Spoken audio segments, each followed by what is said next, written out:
नमस्कार किसान भाइयों। मैं Ramashankar Gupta, area manager IPL biologicals limited. आज मैं भागलपुर डिस्ट्रिक्ट के तबलपुर गांव के किसान हैं, राजकुमार जी हैं, उनके यहाँ आए हुए हैं। राजकुमार जी मुख्यतः जो है सब्जी की खेती करते हैं। तो किसान भाइयों, आज मैं सुबह सुबह आया तो इनका एक बैगन का खेत था। तो मेरे विचार आया कि मैं थोड़ा सा बैगन के बारे में कुछ बेसिक समस्याएं आती हैं जिसके बारे में मैं थोड़ा सा चर्चा कर लूं। तो उसी क्रम में किसान भाई मुझे बताना था कि सभी किसान भाइयों से मिलने के बाद जो बैगन की खेती करते हैं, उनका सबसे मूलभूत समस्या होता है कि बैगन जब फलने और फूलने की अवस्था में आता है तो लगभग 40 से 50% बैगन का पौधा सूख जाता है। तो मैंने सोचा क्यों ना इसके बारे में थोड़ा सा चर्चा किया जाए। तो किसान भाई, आज से 1.5-2 महीना पहले मैं इस तबलपुर में राजकुमार जी के यहाँ आया था, तो इसी क्रम में चर्चा हुई थी। तो मैंने एक सजेशन दिया था कि आप शुरू में जब मट्टी चढ़ाते हैं तो उसी में हमारा संजीवनी और फसल रक्षक का उपयोग करेंगे आप, तो क्या होगा कि बैगन में सूखने की समस्या नहीं के बराबर हो जाएगी। और इन्होंने हमारी बातों पे अमल किया।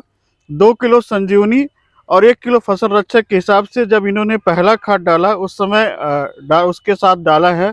तो आज उसी क्रम में फिर मैं आकर के इनसे मिला तो ये बहुत खुश थे। तो बातों को ज़्यादा बढ़ाते हुए ना, मैं खुद इनसे मैं राजकुमार जी से खुद मैं पूछना चाहूँगा कि राजकुमार जी, जब आपने संजीवनी और फसल रक्षक का उपयोग किया तो आपके बैगन में सूखने वाली समस्या का क्या निदान हुआ और इससे आप कितना संतुष्ट हैं? राजकुमार जी। जी धन्यवाद। जैसा कि आप देख रहे हैं, हमारे बैगन की जो फसल है वो दरअसल में राहुल गुप्ता जी के ही द्वारा ये जितना भी बढ़िया ग्रो कर रहा है, ये इन्हीं के संदर्भ में देख रेख में जो भी मेडिसिन खाद वगैरह पड़ता है सारे यही प्रोवाइड करते हैं जो हम डाले हैं, और इनका रिजल्ट बहुत ही बेहतरीन दिया गया है।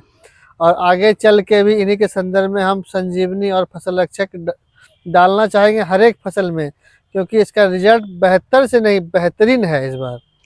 तो राजकुमार जी, आपका बैगन जो इतना जो भी लगा है, जी राहुल जी थोड़ा सा हाईलाइटेड भी कर दीजिए। तो इसमें मुझे नहीं लगता कि कोई भी गाछ आपका अभी तक सूखा हुआ है। जी नहीं। और बैगन पूर्णतः देख सकते हैं कि अभी फ्लावरिंग और फ्रूटिंग की स्टेज में है।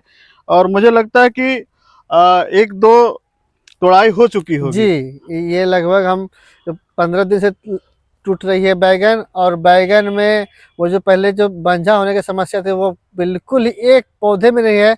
आप हमारा पूरा खेत देख सकते हैं, ना ही बंझे की समस्या है ना ही सूखने की। ये सारा जो बीमारी था वो इन्हीं के द्वारा दिए गए ट्रीटमेंट से समाप्त हो चुकी है। तो धन्यवाद राजकुमार जी। तो किसान भाइयों, मैं आपसे यही कहना चाहूँगा कि अगर सही तरीके से संजीवनी और फसल रक्षक का बैगन में आप इस्तेमाल करेंगे तो आपके बैगन के खेत में जो सूखने की समस्या आती है वो नहीं के बराबर आएगी। और जो सूखने के जिसको हम विल्ट बोलते हैं, जो एक कवक होता है फ्यूजेरियम ऑक्सीपोरियम, जिसके कारण ये होता है, उसको अगर हम शुरू से संजीवनी और फसल रक्षक का इस्तेमाल कर ले तो बैगन की खेती में आपकी सूखने की समस्या तो जो है वो नहीं आएगी। और अगर इसको लगातार आप इस्तेमाल करते रहे हैं तो धीरे धीरे आपका खेत भी स्वस्थ हो जाएगा और बैगन के सूखने की समस्या जो आती है, विल्ट की जो समस्या आती है, वो खत्म हो जाएगी। इसी के साथ मैं अपना वीडियो बंद करता हूँ। धन्यवाद किसान भाइयों। जय हिंद, जय भारत।